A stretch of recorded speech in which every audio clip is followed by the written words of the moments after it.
Shalom, le peuple de Dieu, shalom, j'espère que vous allez bien, très très bien. C'est le désir de Dieu que nous tous nous allons bien. Alors, sans tarder, nous sommes à notre rendez-vous de lire la Bible ensemble. Alors, je vais prier brièvement et nous allons lire nos 2 pages de 2 Rois, 16 et 17. Amen. Alors, je vais prier. Merci tendre Père, merci mon Dieu. Merci de ta présence Seigneur, afin de nous guider encore Père une fois, de lire tes Écritures, afin que nous acquérons la connaissance Papa, que tu dis, tes enfants meurent, manquent de connaissance. Seigneur, merci de nous enseigner, merci de nous faire comprendre ta parole, afin que l'ennemi ne nous tourne pas en bourrique, ne nous prenne pas dans son piège. Merci Seigneur. Béni sois-tu Père, le Dieu de l'univers,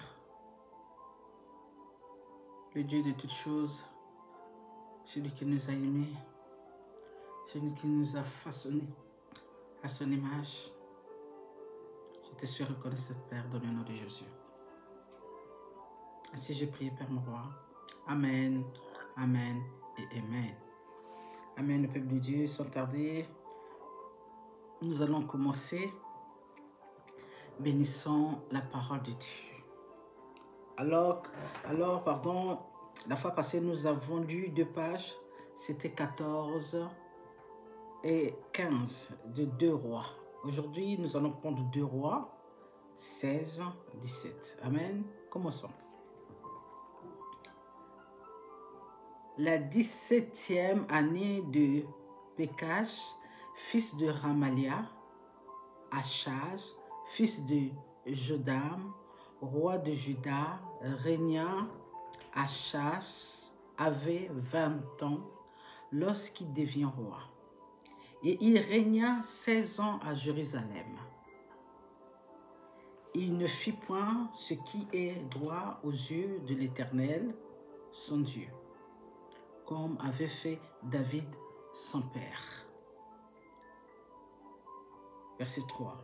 Il marcha dans la voie des rois d'Israël, et même il fit passer son fils par le feu, suivant les abominations des nations que l'Éternel avait chassées devant les enfants d'Israël. Ils offraient des sacrifices et des parfums sur les hauts lieux, sur les collines et sous tout arbre vert. Verset 5. Alors, Rétien, roi de Syrie, et Pékach, fils de Ramalia, roi d'Israël, montèrent contre Jérusalem pour attaquer. Ils assiégèrent Achaz, mais ils ne purent pas le vaincre. Verset 6. Dans ce même temps, Rétien, roi de Syriens, fit entrer Élat au pouvoir des Syriens. Il expulsa d'Élat les Juifs, et les Syriens virent à Élat, où ils ont habité jusqu'à ce jour. Verset 7. Achaz envoya des messagers à Tiglath-Pileser, roi d'Assyrie, pour lui dire: je suis ton serviteur et ton fils. Monte et délivre-moi de la main du roi de Syrie et de la main du roi d'Israël, qui se lève contre moi. Verset 8. Et Achaz prit l'argent et l'or qui se trouvaient dans la maison de l'Éternel et dans les trésors de la maison du roi, et il envoya en présent au roi d'Assyrie. Verset 9. Le roi d'Assyrie l'écouta, il monta contre Damas, la prit, emmena les habitants en captivité à Kir et fit mourir Rétien.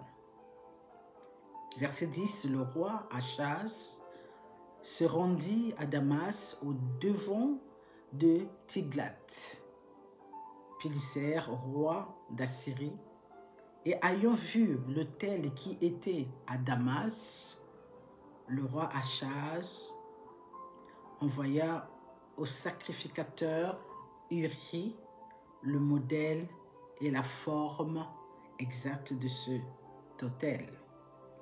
Verset 11. Le sacrificateur Uri construisit un autel entièrement d'après le modèle envoyé de Damas par le roi Achaz.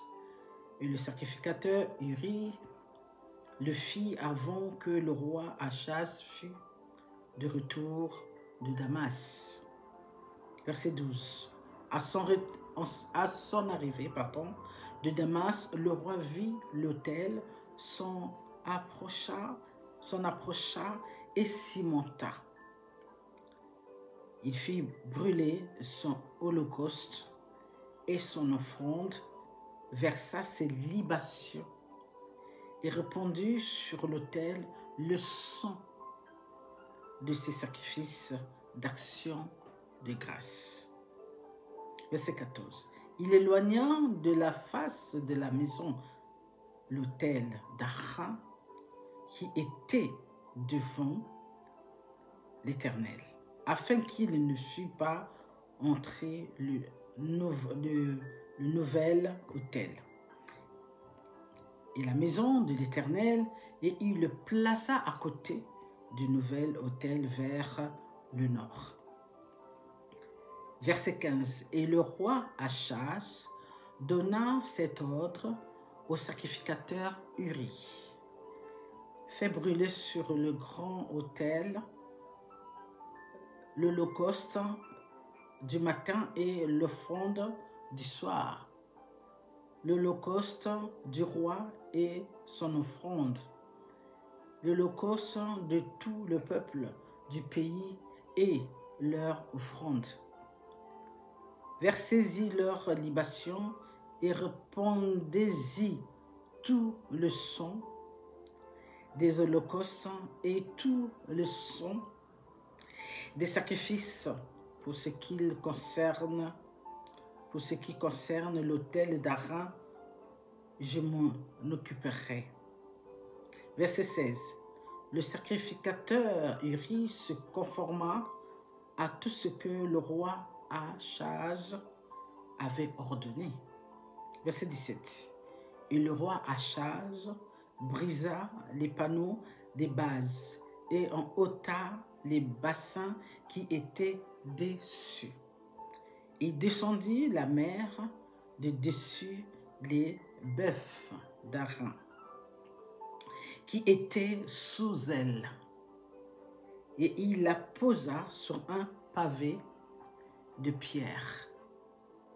Verset 18. Il changeait dans la maison de l'Éternel à cause du roi d'Assyrie le portique du sabbat qu'on y avait bâti et l'entrée extérieure du roi. Verset 19. Le reste des actions d'Achaz et tout ce qu'il a fait, cela n'est-il pas écrit dans le livre des chroniques des rois de Juda? Notre dernier verset de 2 Rois 16. Verset 20. Achaz se coucha avec ses pères et il fut enterré avec ses pères dans la ville de David. Et Ézéchias, son fils, régna à sa place. Poursuivons. 2 Rois 17. La 12e année d'Achaz, roi de Juda, Osée, fils d'Éla, régna sur Israël à Samarie. Il régna 9 ans. Verset 2. Il fit ce qui est mal aux yeux de l'Éternel. Non pas toutefois comme les rois d'Israël qui avaient été avant lui. Verset 3. Salmanasar, roi d'Assyrie, monta contre lui, et Osée lui fut assujetti et lui paya un tribut. Verset 4. Mais le roi d'Assyrie découvrit une conspiration chez Osée qui avait envoyé des messagers à son roi, qui avait envoyé des messagers à So, roi d'Égypte, et qui ne payait plus annuellement le tribut au roi d'Assyrie. Le roi d'Assyrie lui fit enfermer et enchaîner dans une prison. Verset 5.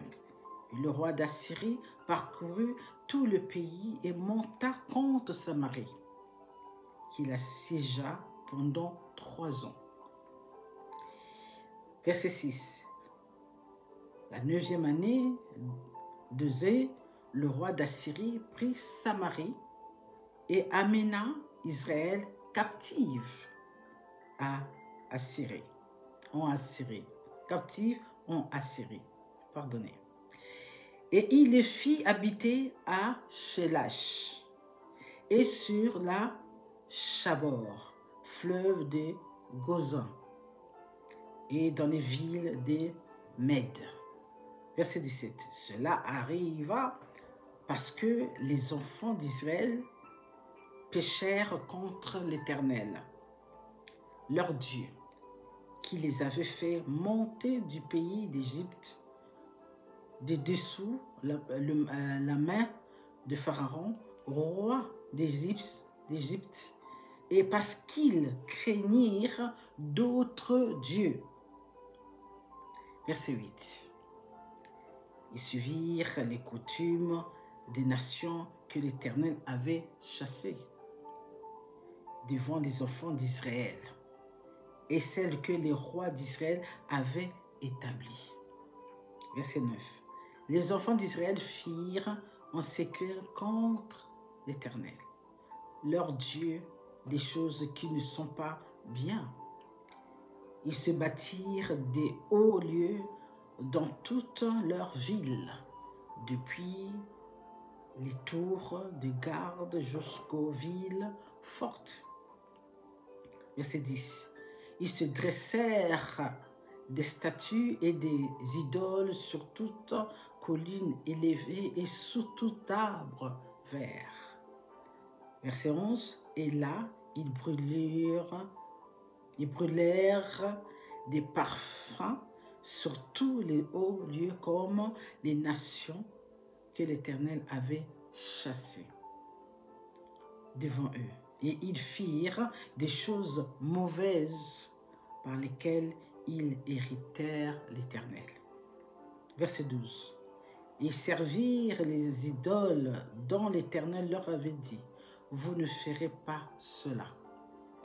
Verset 13. L'Éternel fit avertir Israël et Juda par tous ses prophètes, par tous les voyants, et leur dit, revenez de vos mauvaises voies et observez mes commandements et mes ordonnances, en suivant entièrement la loi que j'ai prescrite à vos pères et que je vous ai envoyée par mes serviteurs, les prophètes. Verset 14. Mais ils n'écoutèrent point. Et ils roidirent leur cou, pas cru en l'Éternel. Ils roidirent leur cou, excusez-moi, je sautais, comme leur père qui n'avait pas cru en l'Éternel, leur Dieu. Verset 15. Ils rejetèrent ces lois, l'alliance qu'il avait faite avec leur père, Et il leur avertissement et les avertissements qu'il leur avait adressés. Ils allèrent après des choses de néant et ne furent eux-mêmes que néant, et après les nations qui les entouraient et que l'Éternel leur avait défendu d'imiter. Verset 16. Ils abandonnèrent tous les commandements de l'Éternel, leur Dieu, ils se firent deux veaux en fonte. Je pense mes lunettes là. Ils fabriquèrent des idoles d'Astarté. Ils se prosternèrent devant toute l'armée des cieux et ils servirent Baal. Verset 17. Ils firent passer par le feu leurs fils et leurs filles. Ils se livrèrent à la divination et au enchantement et ils se vendirent pour faire ce qui est mal aux yeux de l'Éternel, afin de l'hériter. Verset 18. Aussi l'Éternel s'est-il fortement hérité contre Israël et les a-t-il éloignés de sa face? Il ne reste que la seule tribu de Juda. Verset 19. Juda même n'avait pas gardé les commandements de l'Éternel, son Dieu, et il avait suivi les coutumes établies par Israël. Verset 20, l'Éternel a rejeté toute la race d'Israël. Il les a humiliés, il les a livrés entre les mains des pillards. Et il a fini par les chasser loin de sa face. Verset 21. Car Israël s'était détaché de la maison de David. Et ils avaient fait roi Jéroboam, fils de Nabat, qui les avait détournés de l'Éternel et avait fait commettre à Israël un grand péché. Verset 22. Les enfants d'Israël s'étaient livrés à tous les péchés que Jéroboam avait commis. Ils se détournèrent point. Verset 23. Jusqu'à ce que l'Éternel eût chassé Israël loin de sa face, comme il avait annoncé par tous ses serviteurs, les prophètes, et les Israël a été emmené captif loin de son pays, en Assyrie, où il est resté jusqu'à ce jour. Verset 24.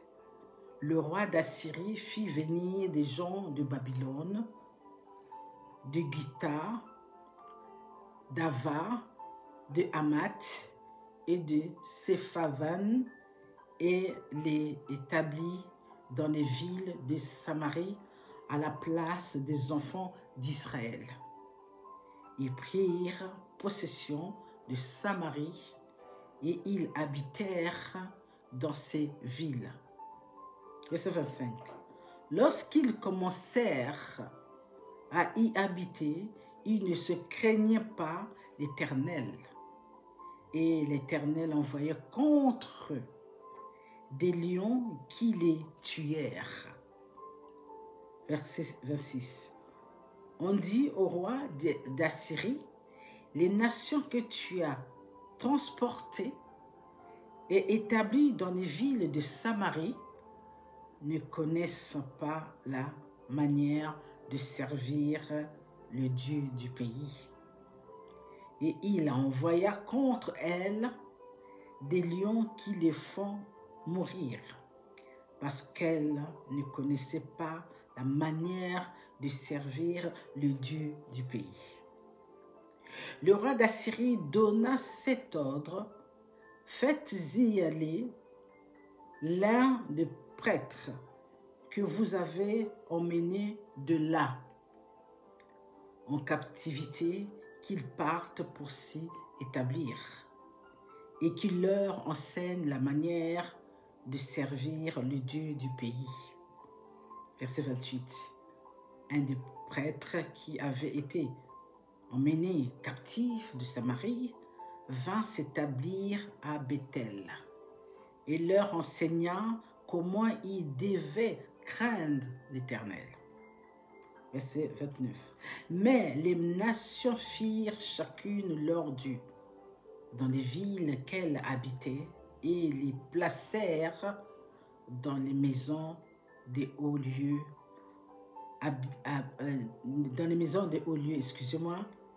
bâties par les Samaritains. Verset 30. Les gens de Babylone firent Sukkot, Bénoth. Les gens de Kut firent Nergal. Les gens de Hamath firent Ashima. Verset 31. Ceux d'Ava firent Nibshar.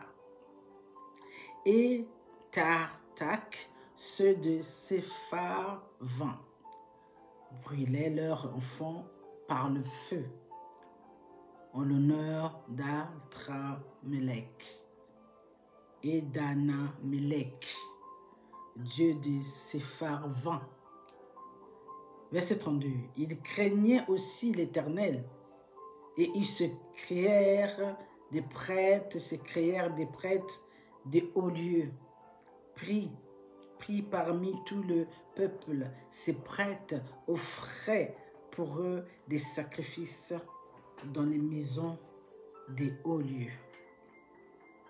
Verset 33. Ainsi, ils craignaient l'Éternel et ils servaient en même temps leur Dieu d'après la coutume des nations d'où on les avait transportés. Verset 34.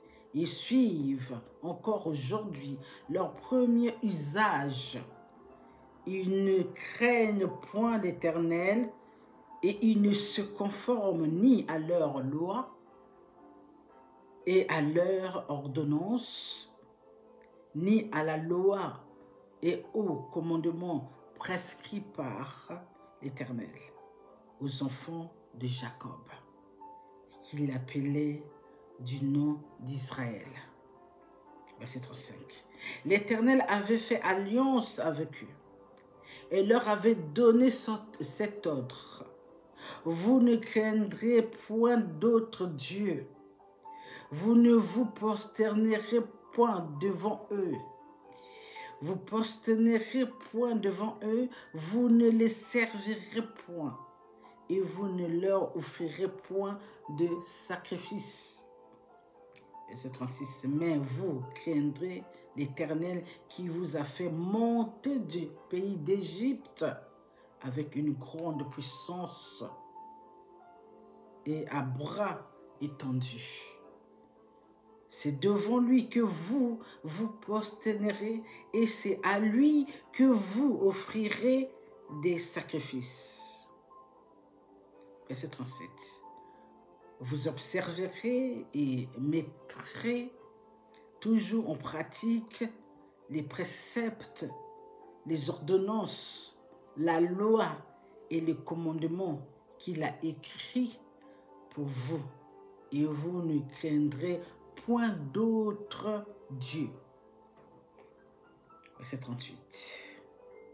Vous n'oublierez pas l'alliance que j'ai faite avec vous, et vous ne craindrez point d'autres dieux, mais vous craindrez l'Éternel, votre Dieu, et il vous délivrera de la main de tous vos ennemis. Verset 40. Et ils n'ont point obéi, et ils ont suivi leur premier usage. notre dernier verset 41. Ces nations craignaient l'Éternel et servaient leur image et leurs enfants et les enfants de leurs enfants font jusqu'à ce jour ce que leurs pères ont fait. Bénissons la parole de Dieu. Alléluia. Encore une fois, nous avons bien compris, toujours dans les désobéissances, on ne respecte pas les commandements, les préceptes de Dieu, les lois de Dieu, malgré l'alliance, malgré la puissance que Dieu a montré, a démontré avec eux, dans la marche avec leurs ancêtres. Mais personne n'a compris quelque chose. Ils poursuivaient toujours dans les dieux qui ne sont pas le Dieu. Et ils savaient, puisqu'on dit ici, ils craignaient l'Éternel. Mais malgré cela, ils allaient vers d'autres dieux. Ils sacrifiaient leurs filles, leurs garçons pour d'autres dieux. Comment ça peut arriver, ces choses-là? Parce qu'on les avait amenés en captive chez d'autres hommes, d'autres peuples qui ne sont pas le peuple de Dieu, qui n'ont pas l'Éternel, qui ont des dieux que nous savons tous, que le Père nous interdit. Des statues, tout ce que vous voulez, beaucoup de choses. Mais Dieu leur avait prévenu. N'ayez pas peur de ces dieux-là. Ça dit, peu importe ce qu'on va vous dire, peu importe les menaces, n'acceptez pas leur Dieu. N'ayez pas peur d'eux. Pourquoi le Père disait, n'ayez pas peur d'eux? Parce que Dieu sait que c'est des foutaises, ce n'est pas de Dieu comme Dieu. C'est des dieux-là qui ne parlent pas, qui ne font rien. En fait, ils ne font jamais rien, en fait. Si ce n'est que l'ennemi, Lucifer, le diable, qui est derrière ces choses-là. Parce que qu'est-ce que vous voulez que le bois fasse à un homme? Toi, tu peux mettre du bois, puisque tu peux dresser du bois, tu peux faire ce que tu veux avec le bois. Tu peux prendre le bois, tu mets dans le feu. Dis-moi, qu'est-ce que le bois peut te faire? Nada. Mais ils n'ont pas compris ça. Au fait, celui qui est derrière ces choses-là, c'est Lucifer, le diable qui se présente devant ces dieux-là, qui se met derrière ces dieux-là pour attirer, n'est-ce pas, tous ceux-là qui ne connaissent pas le Père. Alors, comme on sait, fin de fin, qu'est-ce qui va se passer? Et c'est la destruction. Parce que Dieu détruit. Dieu anéantit, Dieu brise.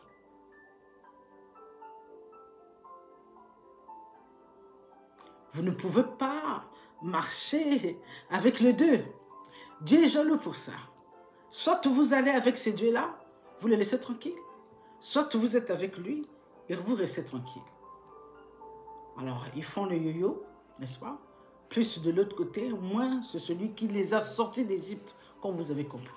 Qui les a montrés, encore une fois, je répète, des miracles, des prodiges, tout ce que Dieu pouvait leur montrer afin de leur, voilà, faire comprendre que c'est moi qui est le maître. La puissance m'appartient. Il n'y a personne sur cette terre qui est plus puissant que moi. Peu importe ce que vous allez voir, sachez-le que c'est moi qui est le maître. C'est moi qui est votre Père. Personne d'autre. Mais malheureusement, on voit ici, c'était plus fort qu'eux. Ils n'ont pas saisi cette chance avec le Père afin de continuer avec lui, mais ils ont voulu aller voir ailleurs. Vous savez, lorsqu'on veut voir ailleurs, c'est jamais bon. Pas du tout. Les conséquences de ça, c'est énorme. Donc, ça parle aussi à notre génération. Nous devons faire attention, tout simplement. Sinon, on ne va pas échapper. La même manière que le Père a marché avec nos ancêtres, c'est la même manière que le Père marche avec nous. Nous avons même la chance parce que Dieu pardonne beaucoup cette génération. Parce que cette génération des canailles, Dieu le sait, des rebelles, Dieu le sait. Des abominations, Dieu le sait. De l'injustice, Dieu le sait. De tout ce que vous voulez, la liste est longue, Dieu le sait. Mais Dieu donne encore. Le temps permet encore que les gens puissent revenir vers lui. Afin que tout soit comme il veut. Mais tant que nous n'allons pas faire cela, tant que parfois nous sommes en danger par rapport à ceux-là qui ne veulent pas marcher selon la vérité de Dieu. Nous sommes en danger, mais heureusement pour nous, nous connaissons le Dieu. Vous comprenez? Parce que ceux-là qui ne font rien, même s'ils sont des athées, ils ne font rien, mais d'autres sont en train de faire des abominations. Là. Alors, ceux-là, ils sont en danger par rapport aux erreurs, des erreurs des autres. Alors, nous qui sommes les enfants de Dieu, comme le Père a dit, dans ce moment-là, je mettrai mes enfants à part. Donc, faisons en telle sorte que quand le moment de tribulation va arriver, quand le moment de décision du Père, où le Père va détruire, que Dieu nous mette à part. Oui, oui, oui. Pour que nous soyons à part, il faut que nous faisions notre part, de marcher droit et d'obéir, de s'éloigner du mal. S'éloigner du mal. Le mal, il y a beaucoup de mal. Et s'éparpiller dans tous les sens. Sur ce, je vous aime. Soyez bénis abondamment et marchez toujours dans l'amour, toujours avec le Père. Je vous aime. Bye.